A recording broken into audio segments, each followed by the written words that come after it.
y es marfil de nosotros siguientes bajo sospecha de conversión.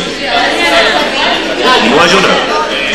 No pudo hallar a Valle, ni a mi padre, ni a mi madre, ni a Marx, ni a Arístides, ni a Lenin, ni al príncipe Kropotkin, ni al Uruguay, ni a nadie, ni a los muertos Fernández. Hola. Tampoco me dijo. Yo había tomado el bondi de un cerro e iba sentado a un lado de la vida. Solicitamos a los compañeros que hoy están presentes aquí en la casa del maestro a que tomen asiento, así damos comienzo a este encuentro de memoria histórica. Hoy dejaré las puertas y las ventanas de mi casa abiertas y la noche entrará por todas las ventanas de mi casa, por todas las ventanas de todo el barrio, por todas las ventanas de todos los cuarteles, de todas las cárceles, por todas las ventanas de los hospitales. La noche entrará cabeceando, saltará para adentro sombra a sombra a la luz del farol, se echará en el piso como un perro y aguardará. Buenas tardes a todos los que nos están acompañando. El Sindicato de Maestros realmente se honra en contar con la presencia de ustedes, teniendo en cuenta que nos convoca ni más ni menos que la memoria de lo que nuestro pueblo ha construido y sobre todo lo que estamos construyendo. Efectivamente, para todos los que estamos acá, de una u otra manera, el 9 de julio ha significado un quiebre en nuestra historia. Muchos de nosotros participamos en ella. Muchos de ustedes seguramente convocaron y organizaron para esa marcha. Seguramente todos la tenemos como un elemento de esos que es imperdible en la memoria colectiva y por eso hoy profundizamos la misma. Quienes nos acompañan en el panel hoy, el maestro Orlando Vieira, el profesor Hugo Cores y el maestro Daniel Fernández. No ha llegado aún nuestro otro invitado, que es Carlos Bouzas. Van a referirse desde los ángulos particulares de quienes convocaron, quienes estuvieron al frente en su sector de esa magnífica demostración de que solamente era posible con pueblo parar el fascismo. Harán entonces su intervención en el orden de, como dueños de casa, empezando un maestro y terminando el maestro. El compañero Orlando Vieira.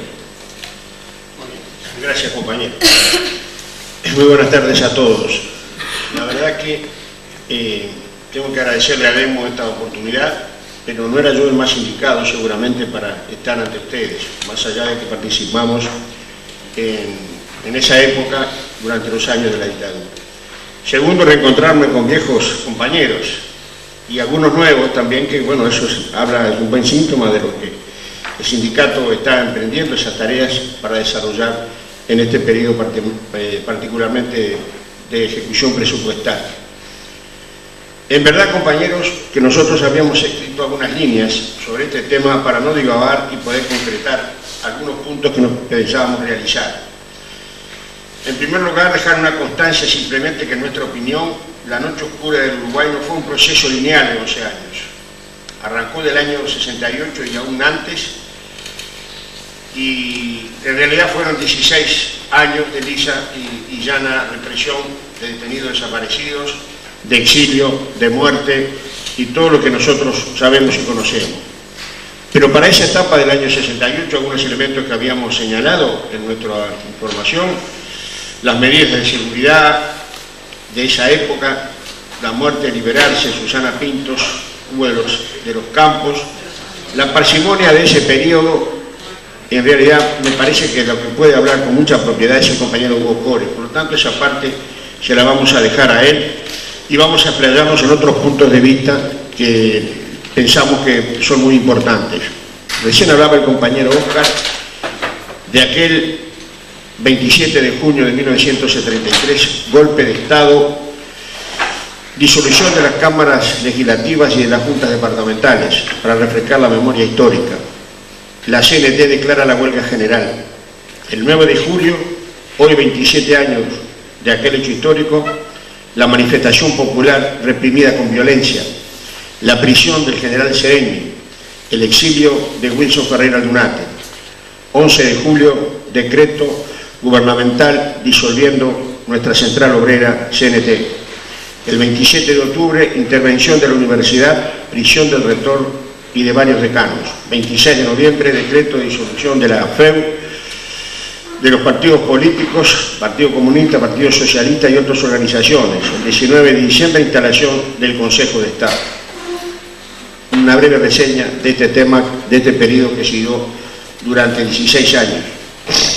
En el sector de la educación comenzaron las destituciones de docentes, la clausura de los institutos de formación y luego la intervención de la universidad e inició la represión más brutal en su seno.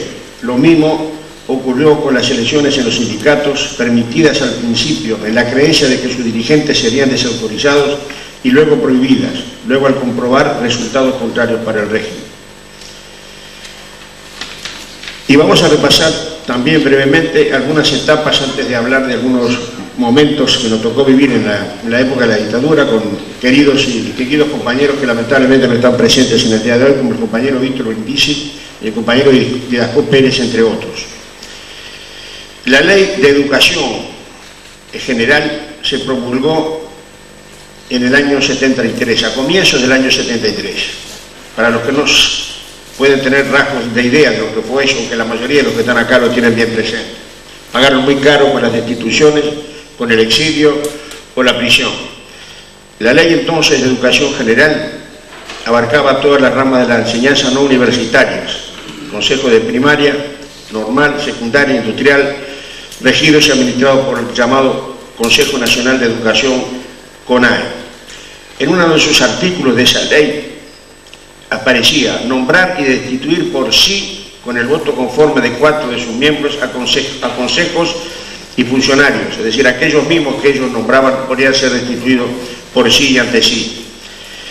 El tema general de esa ley de educación se expresa en el artículo 28 en lo que se refiere a la prohibición. Prohibir realizar o participar en cualquier tipo de actos, reuniones, salas, asambleas, homenajes, plebiscitos y elecciones en las oficinas o establecimientos de la educación no autorizados expresamente. Se prohíbe colocar avisos, dibujos, emblemas, insignias, carteles, leyendas, arrojar volantes, actividad propagandística gremial contraria a la moral o a las buenas costumbres, decía la Ley General de Educación. A los padres, compañeros y compañeras, que deben colaborar para hacer desistir a los educandos menores, a sus hijos, bajo dependencia de cualquier actitud o comportamientos considerado ilícito o prohibido, bajo riesgo de quedar suspendido en el derecho de la asignación familiar u otros beneficios sociales. ¿Se dan cuenta ustedes de tamaña monstruosidad? La ley además instaura el orden de la enseñanza, según decían sus autores, mediante la represión de la intimidación de los padres y los directores. Estarán obligados los directores de la época a denunciar de inmediato a sus superiores todos los delitos, actividades prohibidas y todas irregularidades de carácter grave que puedan afectar el orden, la educación. Todo era el orden, la disciplina de la época. Los directores, además, dice, deberán requerir el auxilio de la fuerza pública en los casos de comisión de delitos en todos los locales a su cargo. En secundaria se proponían atribuciones especiales para el Consejo, proponer toda clase de nombramientos, reelecciones, ascensos, sanciones y destituciones. Incluso el régimen llegó a los estudiantes, su cabello, su corbata, sus zapatos debían estar en la forma en que lo establecía la ley, hasta el tamaño del bigote que no podía sobrepasar la comisura de los labios. Imponía principios de obediencia y jerarquía en forma verticalista y racional. El miedo y la preocupación por lo formal pasaron a primer plano. En los planes del INADO, compañero, Instituto Nacional Docente de la época, para los programas de formación de los estudiantes, compañeros estudiantes magisteriales, se decía la desigualdad entre los hombres como algo propio de la naturaleza humana, la importancia y el rol de las Fuerzas Armadas, había que estudiar, el poder militar, el materialismo histórico, que no está mal, por supuesto, pero formas sublimadas de penetración comunista en las masas, el estudio de la lucha contra la subversión, la Constitución del 67 y el terrorismo en el Uruguay. Para el primer año inicial, el reglamento de la disciplina, puntualidad, vestimenta y trato social con sus compañeros. El alumno como un objeto pasivo y obediente, todo lo contrario a lo que es una enseñanza laica, gratuita, educativa, liberadora y formadora integral de la personalidad de los educandos. Y ahora vamos a entrar, dentro del tiempo que nos han asignado los compañeros, algunos hechos que pudimos protagonizar con muchos de los compañeros que están acá presentes en el día de hoy, porque pienso que la charla de hoy es para los compañeros que puedan contar anécdotas y no para nosotros. Transcurrieron, como ya dijimos, 27 años de aquel lejano y presente al mismo tiempo, 9 de julio del 73. Parece que el tiempo discurre sin apuros. Una caminata a lo largo del 18 de julio, convocada a las 5 de la tarde. A las 5 de la tarde, recuerdan a Federico, y en plena huelga general resuelta por la CNT, que de responder a las medidas prontas de seguridad y al golpe de Estado con la huelga general. Una manifestación pacífica y sin armas, como dice la Carta Magna. Sin embargo, compañeros, fue duramente reprimida, salvajemente, diría yo, que no respetó a mujeres, ni niños, ni ancianos. Los docentes ya estábamos en vacaciones julianas en aquella época, pero nos sirvió para poder acompañar la huelga en todos sus términos. En la clandestinidad desarrollamos la huelga heroica, con los obreros ocupando la fábrica. Se fue desarrollando la apoyatura y la cantidad y las medidas aprobadas desde la clandestinidad o en reuniones de coordinación o en nuestros consejos federales de la Federación Uruguaya del Magisterio. Luego vino el largo camino de las destituciones, la detención forzada de detenidos luego desaparecidos, la tortura de las cárceles, la muerte o el exilio. Son muchos para poder nombrarlos a todos. Sin embargo, quizás en el nombre del compañero Julio Castro esté expresada la idea de un mártir y de un solidario compañero. Son en definitiva 16 años de los crueles acontecimientos y hechos ocurridos, 16 años en los cuales el pueblo luchó denodada y valientemente y selló con su acción militante la suerte de los dictadores de turno. Esta casa, la Casa del Maestro, de la cual nosotros nos habíamos responsabilizado de la llave de forma personal en nombre de la Federación, fue adquirida con bono de 50 pesos en aquel entonces y al impulso de una compañera entrañable que queremos nombrar, a la compañera María Esther Vares de González, para simbolizar en alguien la lucha de cientos de docentes, funcionarios administrativos, personal obrero y de servicio. Fueron muchos los que trabajaron en esto, pero simbolizamos en esta compañera y otros esta situación. Este local fue allanado, compañeros, y se llevaron todo el patrimonio sindical y cultural de muchos años, de fervorosa lucha y militancia sindical. Hasta la fecha no ha sido posible recuperarlo. Teníamos la llave del local, pero no podíamos usarlo. Recuerdo que una noche de julio de 1973, y esto quizás muy pocas veces lo he comentado, hoy lo voy a decir, una noche fría y lluviosa de invierno, con la llave que tenía en mi poder, y estos, dije, lo saben pocos compañeros, retiramos más de 3.000 fichas de afiliados, y estos son muy pocos los que lo saben, en carpetas y cajas. Esa noche pasamos quemando fichas, enterrándolas, destruyéndolas.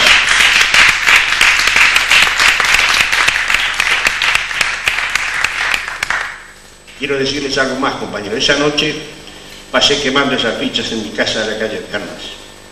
Entré a este local con una vela languideciente y loco de susto y de miedo, pero me daba el coraje de saber que la dictadura no iba a llegar a la casa de sus compañeros que eran afiliados al sindicato. La carta semanal de la CNT que pasábamos uno a uno a levantar en la información sindical, el estímulo, el aliento que nos daba, la marcha de la huelga, las acciones decididas y transmitidas boca a boca a todos los compañeros. Vuelvo a reiterar, el compañero Brindisi, el Cholo, nuestro presidente, tuvo que marchar al exilio. El compañero Didasco, el Dida, tragarse un papel y se comió 7 años de dura prisión. El Rolo, el gordito, bonachón, quedaba fuera de su cargo, custodiado en su casa de la calle Pernas o en la escuela misma o con sus frecuentes concurrencia a la jefatura del departamento 2, si ustedes saben, que estaba acá cerquita el departamento 2, desde entonces no sé si sigue estando ahí, para testimoniar que estaba en el país y que no se había ido del mismo. En el año 70, la FUN, que se crea ya por el año 1945, se integra orgánicamente a la CNT pero ya antes había participado en el Congreso del año 64, en la Asamblea del Pueblo, etc. Frente a la Ley General de Educación sancionada en 1973, la Asamblea de Maestros de Montevideo resuelve la huelga general que quedará sellada con la falta de 63 días que a todos nos costó el cargo o los ascensos o pasar a la pasividad. Bueno, 63 días de huelga resistiendo esa Ley General de Educación. La posición de la dirección sindical es un hecho que vale la pena quizás contarlo. Había resuelto como máximo plantear a la asamblea que se realizó en el local sindical de UTE como máximo 72 horas. Y como yo era, digamos, un poco contemporizador y el más, aparentemente en ese momento, cuando hago el planteo de las 72 horas, se levanta un mar de manos de la asamblea pidiendo y votando la huelga general. Era la dignidad del magisterio resistiendo la prepotencia de una ley de educación que no habíamos aprobado, que no la queríamos y que nos imponía la dictadura. Luego vinieron los reclamos de la apertura de este mismo local, clausurado por la dictadura, de esta casa del maestro, de tantas ilustres reuniones de congresos y de militancia sindical. Luego vinieron las innumerables gestiones realizadas ante el Ministerio del Interior con los compañeros, lo recuerdo, además de otros, de Ana Sosa y Nelson Antunes, para recuperar la casa. Y la reinauguramos con un pueblo de maestros y de trabajadores, con un acto multitudinario, con los maestros y trabajadores abnegados de siempre, sacrificados y reprimidos, pero nunca vencidos.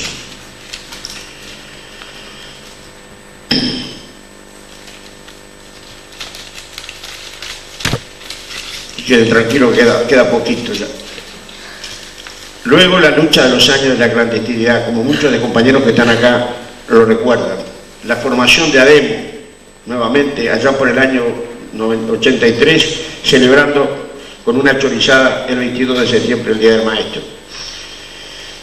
Y la Casa del Maestro fue nuevamente esta casa al servicio de la lucha y la solidaridad, porque en ella, en esos días, se desarrolló la huelga de hambre de los heroicos trabajadores ferroviarios, nucleados en la Unión Ferroviaria, en luchas para mantener el ferrocarril en manos del Estado y por los recursos financieros que le negó siempre el gobierno del doctor Sanguinetti. Qué ejemplo de dignidad, compañeros. En cuanto a las proscripciones que padecimos, éramos casi parias sin destino, porque no podíamos figurar en ninguna lista, ni siquiera de un club calamuchita, o en la cooperativa magisterial, o en un club deportivo o de pesca, y desde luego tampoco figuramos en listas electorales sin poder votar. Miles y miles, cientos de uruguayos. Yo creo recordar que en esa época las proscripciones fueron un total de 15.000 y abarcaba un periodo de 15 años, si no recuerdo mal. Entrega de recursos económicos, otra de las tareas que tuvimos, a compañeros liberados y con grandes carencias, estableciendo prioridad para los más necesitados. Quisiera mencionar en este caso, en el día de hoy, en secundaria, el trabajo de los compañeros Guidotti y Cayota, compañeros entrañables, junto a otros tan dignos como ellos. La lucha por la dignidad y la unión del magisterio, la unidad del magisterio se plasmó en lo que se llamó el Movimiento Coordinador del Magisterio de Montevideo, y luego ADEMO, esta ADEMO de Montevideo y las demás ADEMO del interior del país. Compañeros y compañeras, no se trata de vivir del pasado, del recuerdo, sino apoyarse para desarrollar el presente y marchar juntos hacia el porvenir en busca de realizar nuestros sueños. La memoria de la FUNA, aquellos libros gordos que muchos recordarán en una época, tampoco pudimos recopilarlos, que eran la historia de nuestras luchas, y ahí está la memoria histórica que hoy queremos rescatar en principio. Reorganizamos el Sindicato Nacional con el nombre de FUNTEP, Federación Uruguaya de Magisterio Trabajadores de Enseñanza Primaria, en un congreso realizado en el Sindicato de CONAPROLE. Primero fueron las destituciones del régimen por razones políticas, gremiales o ideológicas, luego vinieron los reintegros a sus cargos, luego de largo un proceso de gestiones, de consultas jurídicas a raíz de la Ley 15.787, largas gestiones de cientos de docentes ante la Caja Escolar o ante el Codicen para lograr las llamadas homologaciones, sin las cuales no se podía reintegrar a sus cargos. Esa lucha y ese tropezón de ayer que nos obligó a trastabillar, pero no a caer, compañeros y compañeras, es parte y continuidad de la lucha que están llevando adelante ustedes, los compañeros de ADEMO y de la Federación, hoy junto con otros trabajadores docentes y del resto del movimiento sindical. Finalmente, ayer fue por creación de cargos docentes, por recursos presupuestales justos y racionales, por el riguroso concurso de oposición para el ingreso a la docencia. Hoy, compañeros y compañeras, el combate continúa, porque la ley de urgencia que se aprobó en este Parlamento entre gallos y medianoche, concretando privatizaciones y exoneraciones de patrimonio para predios rurales, nos meten en el capital financiero y fondos oscuros de oscuro origen. Hoy tenemos la herramienta, nuestro sindicato, para luchar por un precio justo para la enseñanza, para dar una gran batalla por la escuela de enseñanza valeriana, laica, gratuita, obligatoria, liberadora, integral, para desarrollar capacidades intelectuales y manuales de nuestros escolares. Entonces, compañeros, a no bajar los brazos, a luchar, que las banderas hoy están en muy buenas manos, a luchar y a triunfar, compañeros. Muchas gracias.